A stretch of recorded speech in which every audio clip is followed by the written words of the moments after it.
Hey, you there, watch this episode. Don't click off, because I know you click off, because I get the insights and it hurts me. So watch the whole episode or I'll delete your Facebook account, TikTok account. As if Microsoft doesn't buy it. Then it'll be gone anyway. So watch the episode, it's about finance.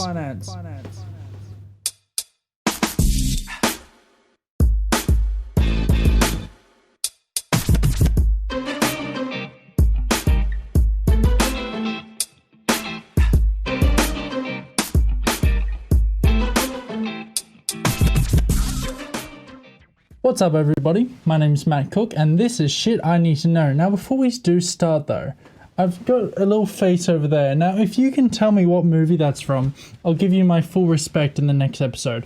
Alright, let's get on with this episode. Today I'm joined with Lachlan Money.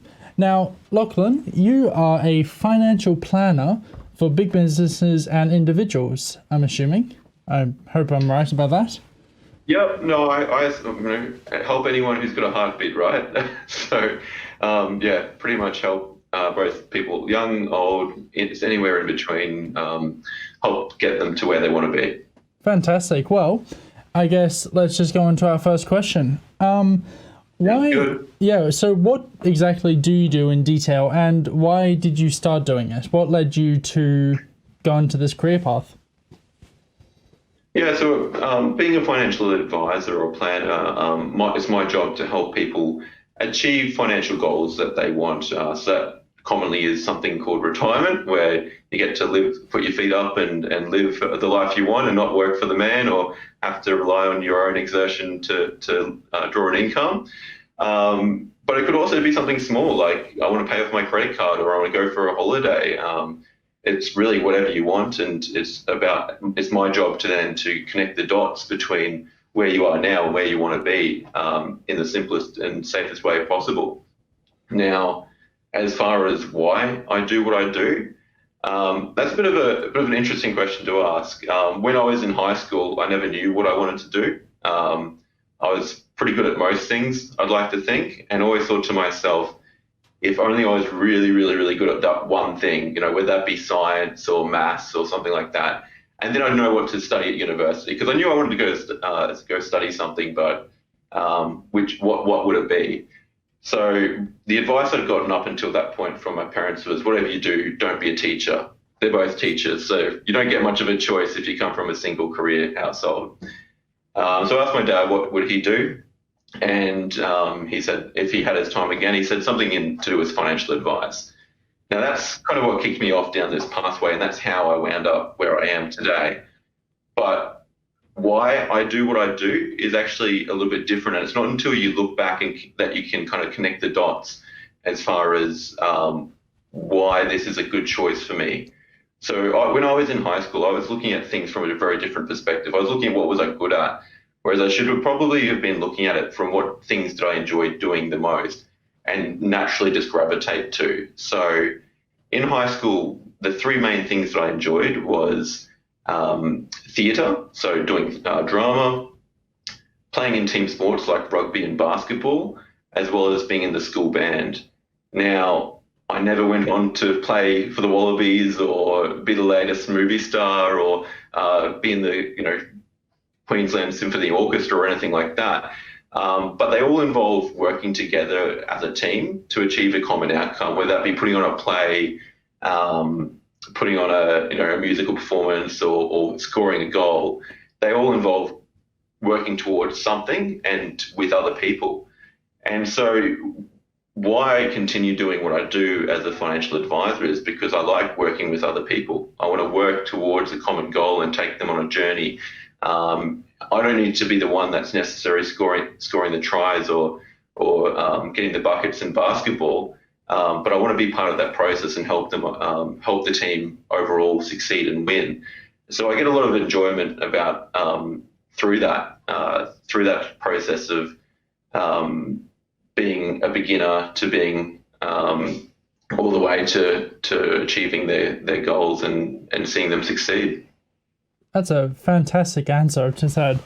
All right. Well, I guess to segue onto that, for lots of young people who are probably a lot like yourself, have no idea what to do And I guess really, they're just getting their first jobs and just starting to make a little bit of money, but it could go to their head. So what would you recommend that they could do? Like, give me 3 tips of what they could do to start saving very well. Look, I think my 3 biggest tips for someone just starting out, I would say, first of all, take stock of what you have. Like you say, you don't want to jump before you look kind of thing. So by that I mean let's have a look at what's coming in through the door as far as my income. What can I rely upon? And then what's the best way to utilize that? It's very easy to get caught up in subscriptions and things like that seem only like $10 a month or a week or whatever it might be. But that's now $10 less that you have to spend on other things that you might find important.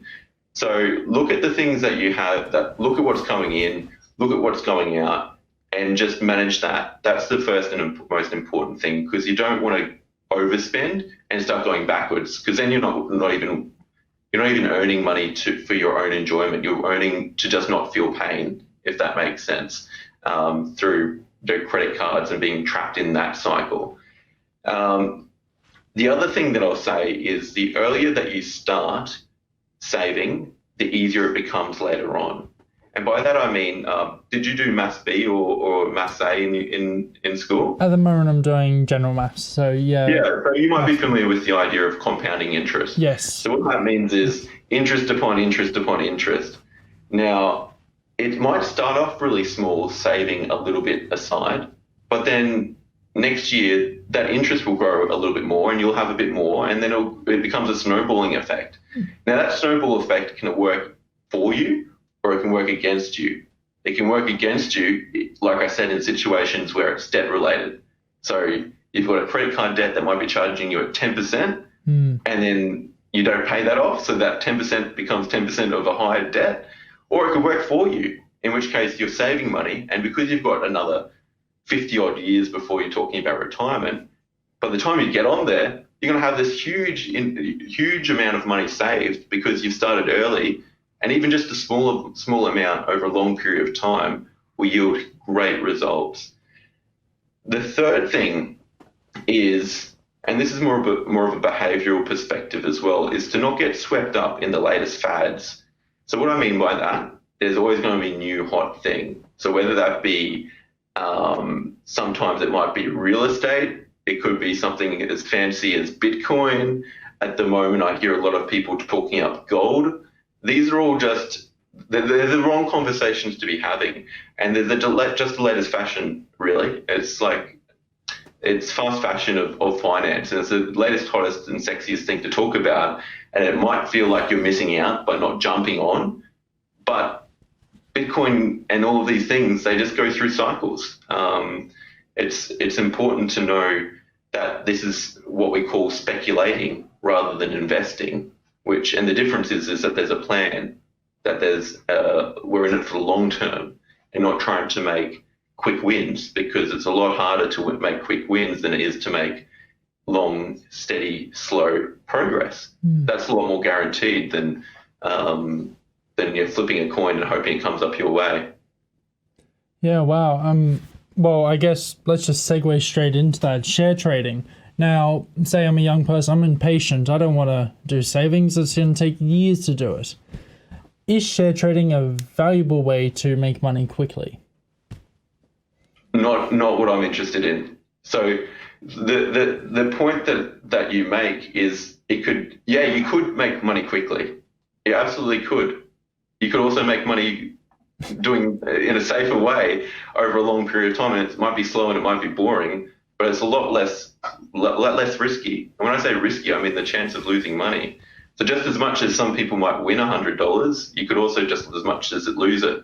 And while it's very easy to look back and kind of talk to your friends, and this is another thing that I'll talk about, is not keeping up with the Joneses, so to speak. So people only talk and share about their wins, right? You only hear about the guys that did well on the pokies, or I won that on the Melbourne Cup. You only hear the same story for shares as well, right? Particularly in today's economic environment. Oh yeah, no, I just want to, I just did really well on the shares. but you're not hearing the stories of the people who didn't do well, right? Because they're embarrassed, or they're trying to save up enough money to do it again and make up the losses, right? So I'd be cautious about trying to make those quick wins because they can happen. I'm not going to deny that they don't, but are they reliable? Can you consistently do it? They're the real questions, and are you okay with the downside risk of that money just disappearing or losing it? They're the things that I'd ask before jumping down that path, particularly as someone who's young and if there's a long-term strategy behind it, then yeah, that'd be something to consider. But short-term stuff, it's fun to dabble as long as it's a hobby and you consider it that. Yeah, no, that's fantastic. Really, like, I guess another thing is when you are share trading, should you be share trading in blue chip stocks if you're going to be doing it long term? So you're not guaranteed money, but it's sort of a safer waters to be in?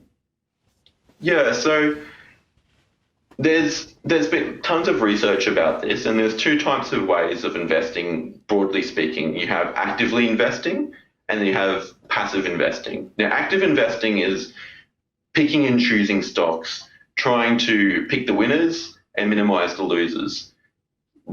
Passive investing, however, is going, look, I'm just trying to get what the market does, what the market return is. So that might be the Australian top 200 or 300 companies and get a broad range of what they would do.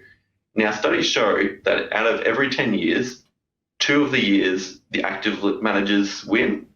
Of the other 8, passively investing wins. Yeah. So and it comes back to my point earlier where people like to think that they're pretty smart and can pick the winners, but research shows that consistently being able to do that is almost impossible.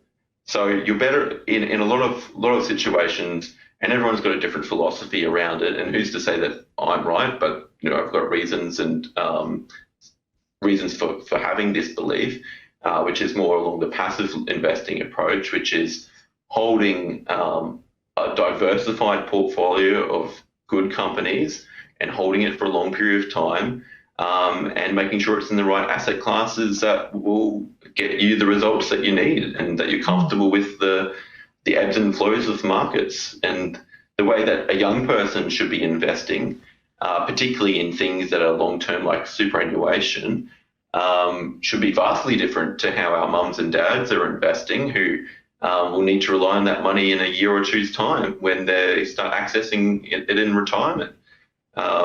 You've got a lot more time to ride the waves and the bumps.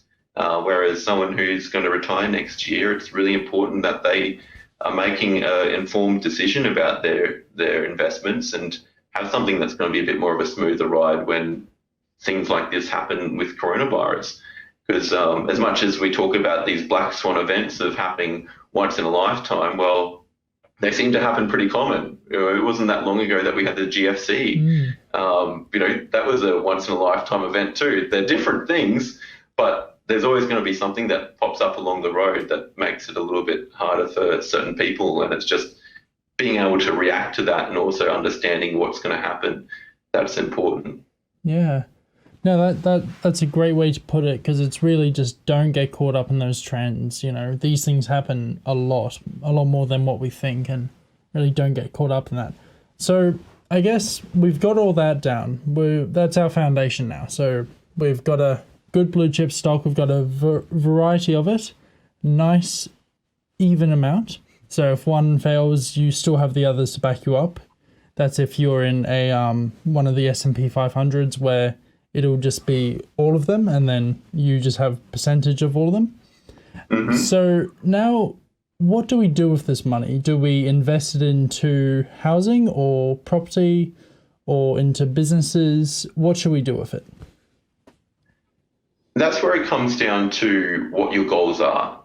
So, and that's part of my job, is to determine what they are. Because some people just don't know what they want. And that's fine. If someone asks me, what do you want? I'd struggle coming up with an answer too. So we work through things and get a good sense of what what people want to achieve and when by, and then it's just choosing the right vehicle for them. So in a lot of ways, it's like asking, do you want to fly with Qantas or Jetstar? Well, it doesn't really matter. What matters is the destination. And then, well, once we know the destination, then that can inform our decisions as far as which vehicle will get us there the safest and soundest way. We can get there on a rocket ship, but it might blow up it might get us there the quickest, but it might blow up as well. We can go there walking and it might be the safest, but it will take us a lot longer. So the whole conversation of which asset class do I invest in, as far as it being property, shares, businesses, they're all means to an ends, and one's not necessarily any better than others. They all have their different characteristics, and they have their purposes for that. And it comes to my point earlier, as far as the way that someone who's young, who has maybe a greater tolerance for risk, might be more attuned to something with like shares or exposure to property. But someone who's later in life, if there was to be a property downturn or a share market crash, that's going to really hurt them. So it's not to say that one is necessarily better than the other. Or even if you're young, you might have a goal of going on a big once in a lifetime holiday in 2 years' time. Well, I can't tell you what the share market's going to do in 2 years' time.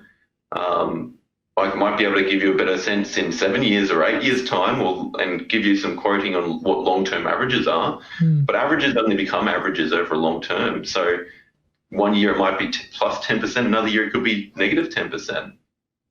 That's a wild swing. But to put that in the shares, that's not necessarily a good idea if you've then got the intention of in 2 years' time to use that money for to travel around the world.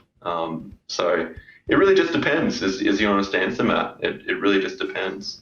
Yeah, no, that another great way of putting it. Well, I guess really that's it. Thank you so much for joining me, and it's been really insightful to hear your knowledge. I guess my final thing would be is when you are picking your friends, or when you are, getting out into the world from school, who should you really be surrounding yourself with to get the most out of your life, really? Interesting. I feel like that's more of a life coach question, but I dabble in that too. I think, look, it comes down to in a way minimizing the bad traits and having people that would otherwise pull you down or drag you down. And you might have a history of being friends with them, and that's fine.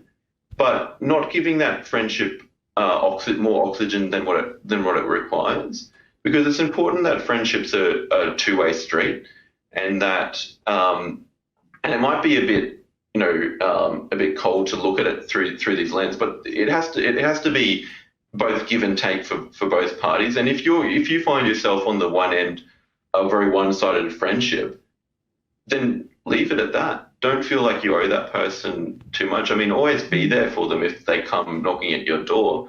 But life's too short to be investing into things that aren't going to be giving you any joy.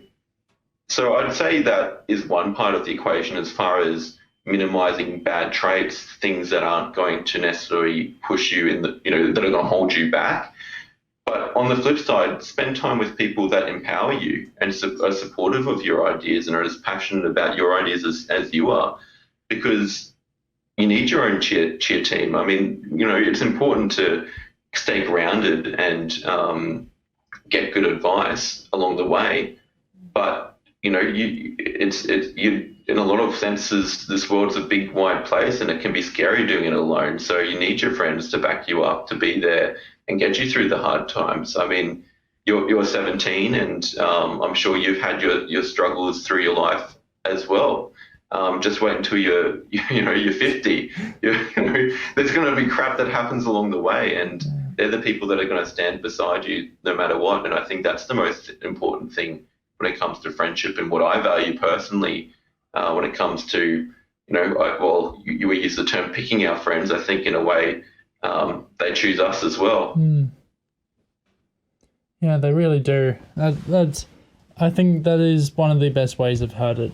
It's fantastic. Well, thank you so much for joining me, Lachlan. Thank you for watching. I hope you've gotten something out of this, just like I have. And be tuned for next week's episode. We're going to be talking about Law and Order, and I know this because I recorded it this afternoon. I'll see you in the next episode. Goodbye.